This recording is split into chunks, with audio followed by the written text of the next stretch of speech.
Sheriff's Kitchen.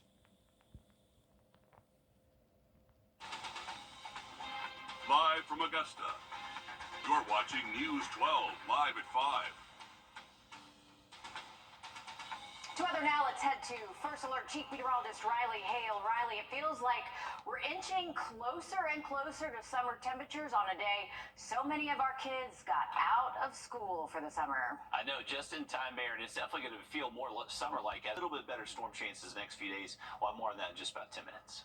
All right, thanks for that, Riley. The race for Richmond County Sheriff appears to be heading to a runoff. Current Sheriff Richard Roundtree got 49% of the vote during yesterday's primary election. That is not enough to earn a spot on the November ballot. Now, the votes still need to be certified, but all signs point to a runoff between Roundtree and Eugene Gino Rock Brantley on June 18th. Hallie Turner joins us live at 5 from our newsroom. And Hallie, you were able to sit down with both Brantley and Roundtree today. How are they feeling? Well, Brantley and Sheriff Roundtree tell me they're feeling pretty confident, and the next step is to win the votes they didn't secure the first time. Sheriff Roundtree says while a politician's seat is never promised a renewal, a runoff for sheriff isn't new to him. Before he was elected sheriff 12 years ago, he was in a runoff against Scott Peebles. Roundtree says the fight back then was the same thing it is today, to reduce violence, and he believes his last 12 years in office are proof he will continue to keep his promise and that he knows what it takes to be sheriff here. But Gino Brantley says the numbers at the polls are proof this community wants change, and they both agree the way they will do that is by being back out in the community. I want voters to get election fatigue. So the biggest thing is to get the ones who did support us to come back out on the 18th and cast their vote again. So our primary goal will be educating the voters that it's not over. Don't get tired. And again, 12 years ago I was in a runoff, so I've been here before.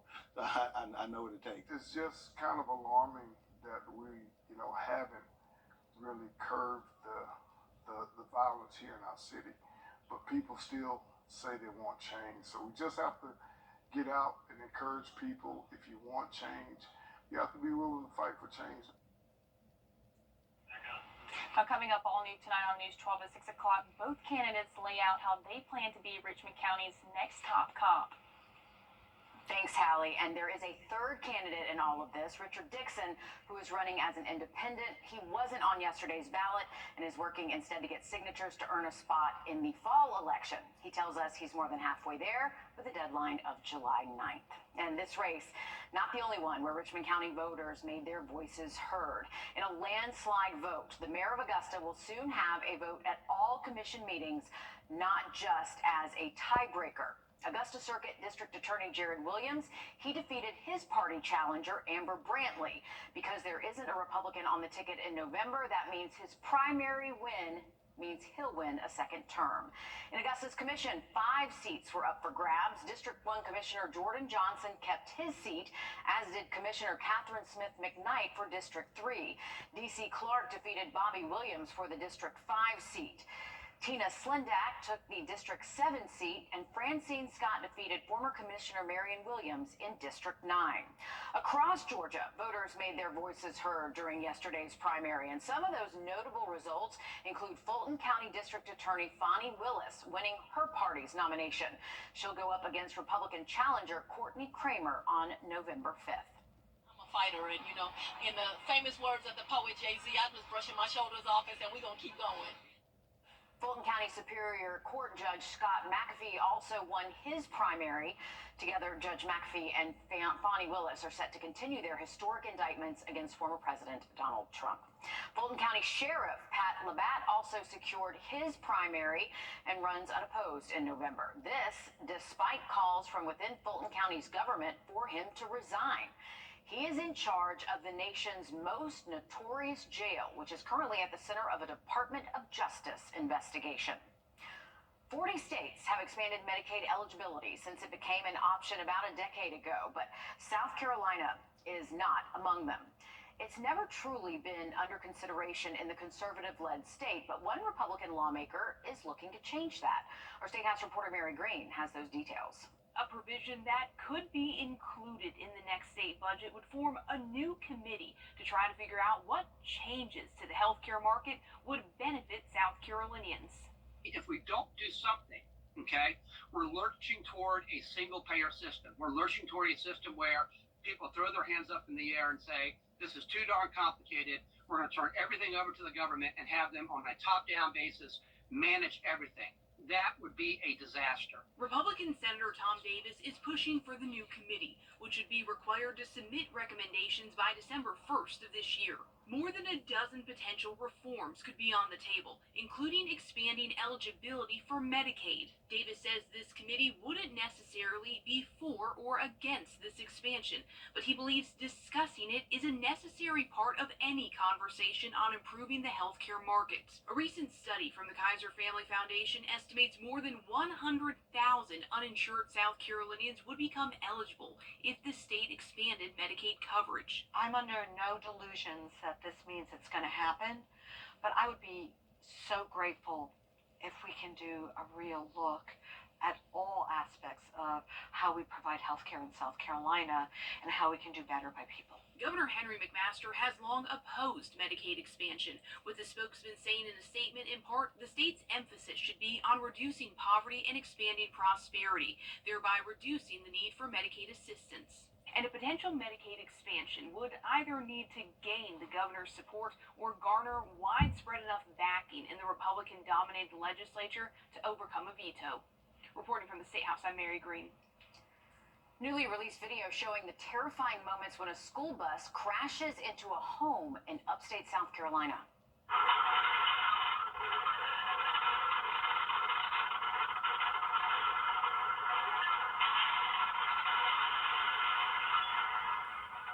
Now, this happened back on April 15th in Greenville.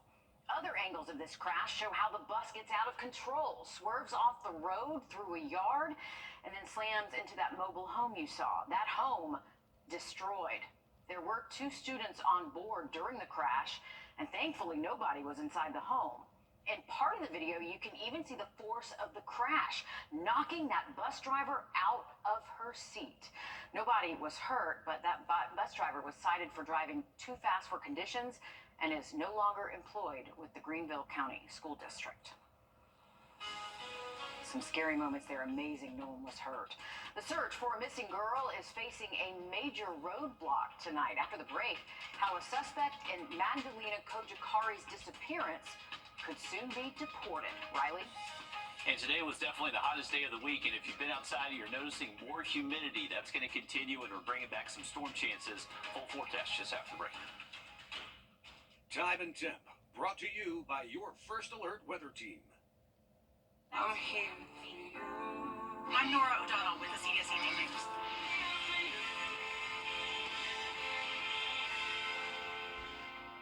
Your home. Monday, a slightly better opportunity for a storm, and temps do stay high. All right, thanks for that, Riley. A major roadblock in the case of a missing girl last seen more than a year ago. 11-year-old Magdalena Kojikari was last seen November 21st of 2022, getting off a school bus in Mecklenburg, North Carolina. But her parents did not report her missing until her school noticed her absences 3 weeks later. Magdalena's parents are now charged with failing to report their daughter missing. But Diana Kojikari, Magdalena's mother, could soon be deported, and that spells trouble for prosecutors. Jason Puckett explains. Is Magdalena safe right now?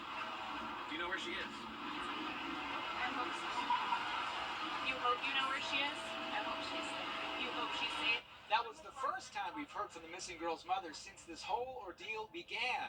Diana Kojikari left jail Tuesday afternoon after pleading guilty for failing to report Magdalena missing in 2022. She served the maximum time behind bars for the charge possible and then was turned loose by the court. But her troubles are far from over, the judge informed Kojikari. She's facing extradition back to Moldova since she's got a green card, which could be coming very soon. We talked to one former prosecutor who says if she's sent back, it would be hard to advance more charges against her. Because we don't have an extradition treaty with Moldova, there is the possibility that if she's deported and additional charges are eventually brought, there's a real possibility that she may never be held accountable. Please don't get in our way. But a different fate may be on the horizon for Magdalena Kojikari's stepfather, Christopher Palmater. He was quickly shuffled out of court by his attorneys Tuesday. While he faced the same charge as his wife Diana, she pled guilty while he went the other direction and pled not guilty.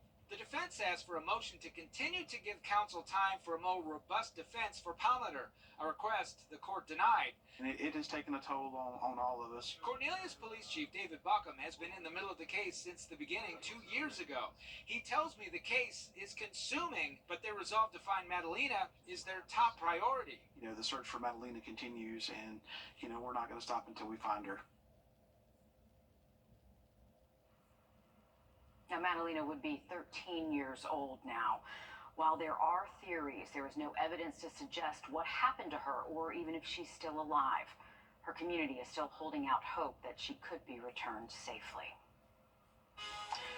State laws are making it confusing for parents and children to understand ATV laws across the country. Why experts say this could be a deadly problem. First Alert Radar, powered by Jim Hudson Automotive Group. Cracks in your brain on Ramjet. Our national investigative team finds some states are ignoring federal guidance to set age limits for all-terrain vehicles. This, despite government data showing kids under 16 are the highest risk for death on an ATV. National consumer investigator Rachel DePompa looks at the vehicles sending 100,000 Americans to the ER every year and how one mom is turning her own pain into change for other families with Riding Right.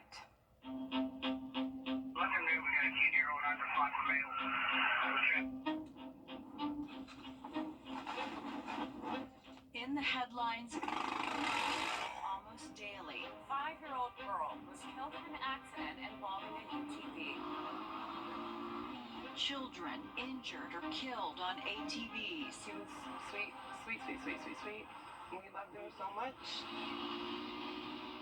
Between 2016 and 2020, the Consumer Product Safety Commission estimates about 140,000 children under the age of 16 ended up in emergency rooms for ATV-related injuries, from doctors to federal regulators to even ATV manufacturers. For years, they've all agreed on one premise. Children should not ride ATVs designed for adults. Ashley Briggenschmidt didn't know her 11-year-old daughter, Kate, would even be on an ATV. She had never driven an ATV before. In 2015, Kate went to a friend's house in between softball games. Kate was driving an adult-size ATV with one of her teammates on the back. Neither of them were wearing helmets. The ATV tipped over. Kate's teammate jumped off the back. Kate couldn't. I thought she had been in a car accident. An ATV crash never crossed my mind. 11-year-old Kate died instantly. Do you think ATVs are dangerous? I think if ATVs are not driven properly, they are dangerous. Every ATV now comes with these stickers. Warning labels from the manufacturer listing a minimum age. This sticker is typically on the full-sized vehicles. It says, no children under 16. We examined ATV laws all across this country. They vary greatly, all the way down to the county level. We found at least 40 states lack restrictions that would stop a child younger than 16 from operating an ATV. 13 states have no age limit at all, and we found 9 states still don't have helmet laws on the books. It's really confusing, like the hodgepodge of state laws. For 20 years, Rachel Weintraub was the legislative director and general counsel for the Consumer Federation of America. We really need to think about the best ways to ensure that children are on vehicles that are the right size and powerfulness for them. For the Consumer Product Safety Commission, ATVs remain the most dangerous discretionary use product for children. We found the agency's recalled a total of 270 types of ATVs over the last 23 years. That's more recalls than it's issued on types of refrigerators, candles, and cribs. And I use these products. I wouldn't want them going away at all, but I do want to make sure that if me and my child are in one, we're going to be safe. This is Kate. Ashley has turned her loss of Kate into a legacy. There is now a playground, a foundation, helmet law in Indiana, and robots to educate kids about ATV safety. And I'm not anti-ATV. I just want them to be driven safely. Well, for the weekend forecast, we are bringing back more summer-like conditions. Hot temps, highs in the 90s, and it's going to feel more humid, and we could see a few afternoon thunderstorms. Now, a quick look at the forecast just after the break. Growing up in this country. Phone recliner starting from $3.99. Lazy Boy. Long live the lazy.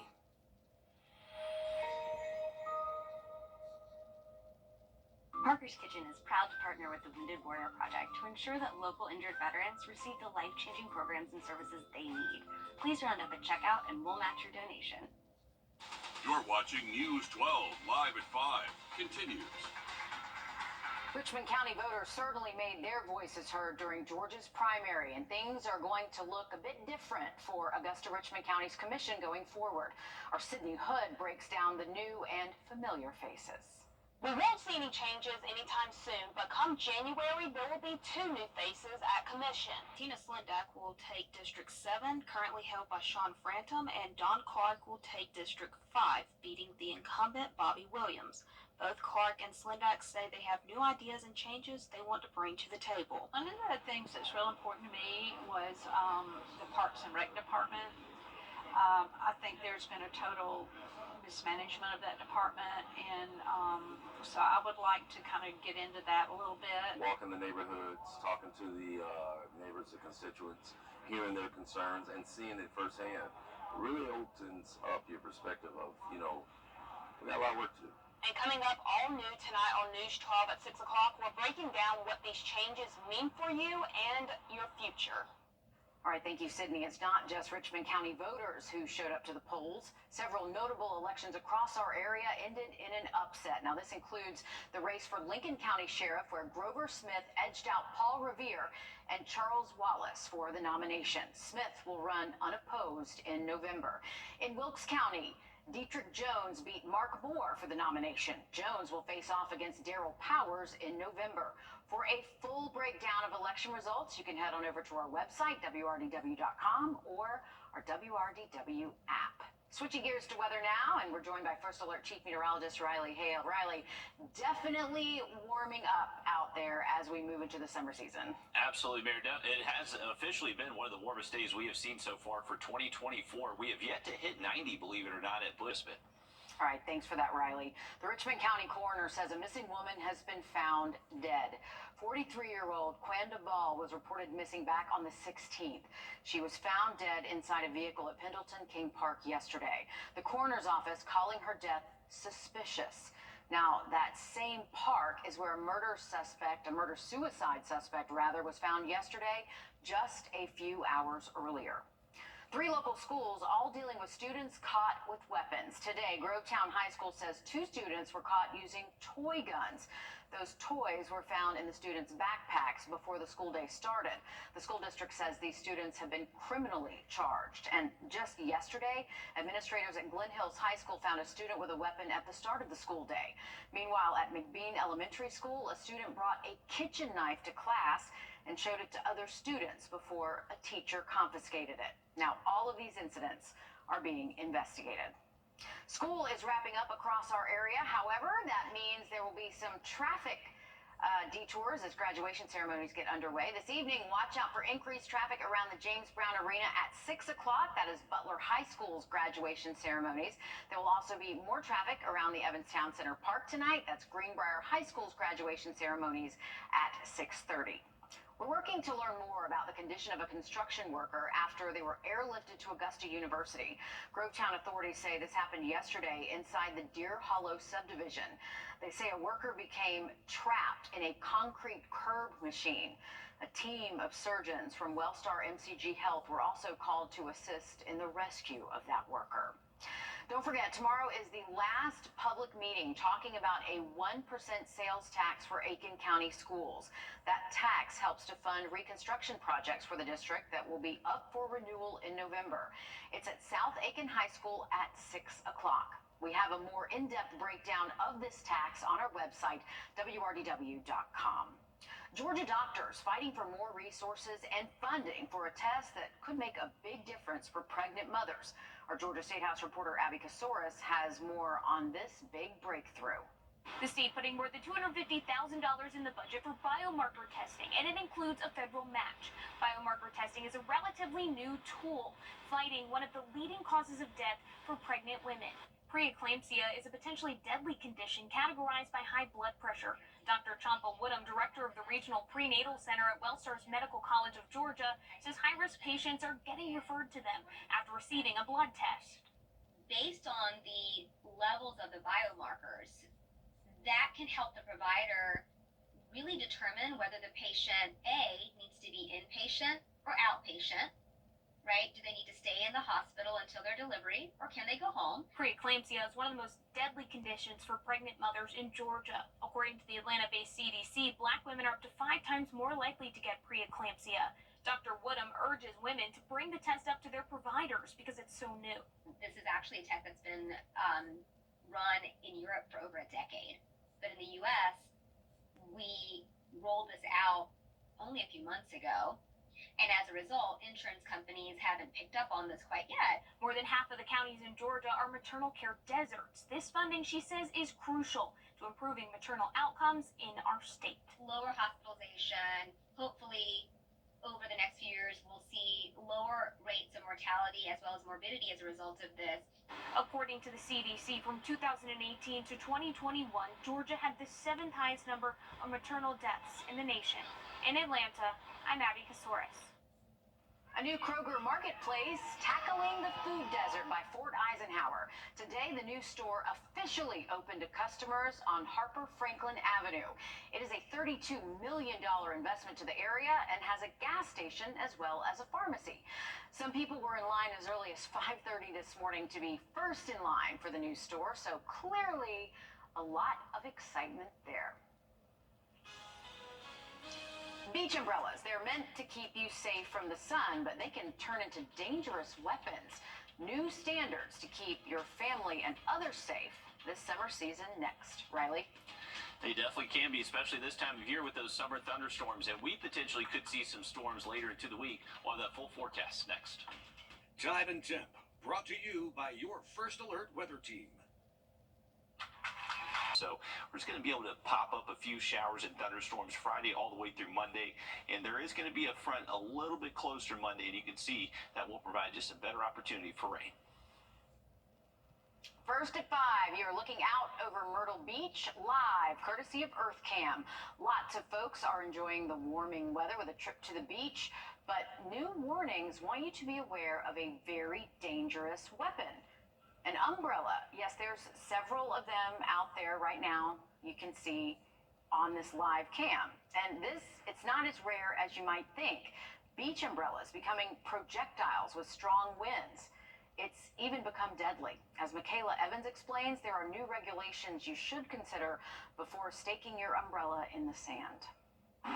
The Grand Strand's seen everything from close calls to deadly freak accidents. So if you're heading to the beach this Memorial Day weekend, you should do more than just digging a little hole and popping this into the sand. Those incidents are exactly why the American Society of Testing and Materials set the new standards last month, saying beach umbrellas should be secured with 75 pounds of resistance in order to not blow away in winds up to 30 miles per hour. But compare the new standard to bike helmets. They're recommended, not required. Some beachgoers we spoke to, including Kathleen O'Brien, say the new standards are definitely something they'd like to see folks follow. Yesterday when the wind was gusting, probably 17, 20 miles an hour, the umbrellas over here were completely sideways. I know I was nervous. I was like, oh my gosh, we're right in the line of fire of them. You can follow along by weighing down your umbrella with a sand anchor or looking for those warning labels to show it's went through testing. You should also bury your pole within a third of the sand and tilt it facing towards the wind. The fact of the matter is, if it strikes someone, it's a very dangerous weapon going down the beach. And so if you can have an umbrella that will withstand winds and you don't have to worry about it, becoming a weapon going down the beach, then everybody's going to have a more enjoyable time on the beach. A good reminder, unfortunately, a deadly beach umbrella accident happened in South Carolina back in 2022. This new standard means you'll see some very clear warning tags when you go to buy your next beach umbrella explaining these dangers. And we all know how difficult it is to get into your Facebook or Apple account if you forget your password. If something happens to you, how is your family going to access those accounts and shut them down? I'm Jamie Tucker coming up with some things you should do just in case. First Alert Radar, powered by Jim Hudson Automotive Group. Ashley's Memorial. It's gut instinct to make sure your social media accounts and tech are locked down tight. But if something were to happen to you, important memories and information on those accounts, they could be lost forever. Our consumer tech reporter Jamie Tucker shows us the steps to take to prevent that from happening. What the Tech, sponsored by Augusta Preparatory Day School. We all know how difficult it is to get into your Facebook or Apple account if you forget your password. Well, if something happens to you, your family members aren't going to be able to get into those accounts to download all those photos and memories that you have, unless you take a few steps ahead of time. Apple allows users to set up legacy contacts. You'll find it in settings under password and security. You select your contacts and send them a QR code as an access key. Should you pass away, they can use that QR code and a copy of the death certificate to request access to photos and other data they can download from the iCloud account. You can also print out that QR code and leave it in your estate planning documents. Now with Facebook, there's an option for anyone to set up legacy contacts. Setting this up gives someone limited access to your account in the event something happens to you. And this is important. If you pass away, your legacy contact can memorialize your Facebook profile or have the account removed. Now, if the Facebook profile is not memorialized, hackers can target it for spreading spam or flooding the page with inappropriate content. Again, the settings for Apple and Facebook must be set up ahead of time and by the account owner. Now, you may have thousands of photos in the cloud or on Facebook, memories that your family will treasure only if you leave them behind and let them gain access to them. That's What the Tech. I'm Jamie Tucker. By some reports, over 30 million Facebook accounts belong to people who have passed away. And if Facebook is still around in 30 years, accounts owned by deceased people will outnumber living users. All right, live at 5, you're looking out over Hartsfield-Jackson International Airport in Atlanta. Now airport officials are considering whether hydrogen-fueled planes have a place on its runways. From now through the end of 2026, there will be a feasibility study into whether hydrogen refueling at the airport is possible. Some companies believe hydrogen-fueled commercial planes are the way of the future and could greatly reduce carbon emissions. Right now, hydrogen fuel cells are used to power spacecraft and a handful of experimental buses, trains, and planes. After yesterday's home run-filled win over Alabama in the first round of the SEC baseball tournament, the South Carolina Gamecocks hit the diamond once again today in round number 2. Our sports director, Dan Booth, joins us now to tell us all. Are you turning 65 soon? At 64 Insurance Group, we know how confusing Medicare can be. Let us guide you through the entire process. And by the way, you don't pay a penny for our services. Don't wait until you're 65 to call. For you64.com. Jeff Sewing and Vacuum. Brett, what are you doing? Eliminating some stuff. First off, pretty sure that's a federal offense. And second, that's for our customers to eliminate their Medicare cards when they come in for a commitment-free consultation. My bad. For you64.com. Check this out. A shelter pup is the newest member of the Goose Creek Police Force in South Carolina. This 12-week-old German Shepherd named Creaker is now the second canine on the force. She will be trained to conduct explosive searches and will be eventually able to check areas and packages for possible explosives. The police chief herself chose Creaker from the animal shelter. Well, I volunteer with the shelter on my off time as it is, so I understand the value of finding these rescue dogs homes. And when the shelter told me that they had Creaker there, they contacted me and asked me if I'd be interested. And of course she said yes. Look at that face. The other canine on the force is named Goose, so it's Goose and Creaker at the Goose Creek Police Department. Okay. I was wondering where Creeker came from because that's also a very good Tyler Childers song as well. I was wondering if that's where it came from. I was thinking because Goose Creek is by the Low Country, so you know some of the creeks feeding into the ocean. Yeah, that makes more sense. And the fact that the other one's named Goose. Yeah. So, yeah, I was lost in that. But, hey, we got some more animals up here. We actually, if you're familiar with the Thurmond Dam, you know there's this big, what was a bald eagle nest that's up in this power lines. Looks like we do have a bird up there. I'm not sure if it's a bald eagle, maybe an osprey, but tower cam's a little bit shaky out there this afternoon. We have a little bit more wind, up to around 7 miles an hour.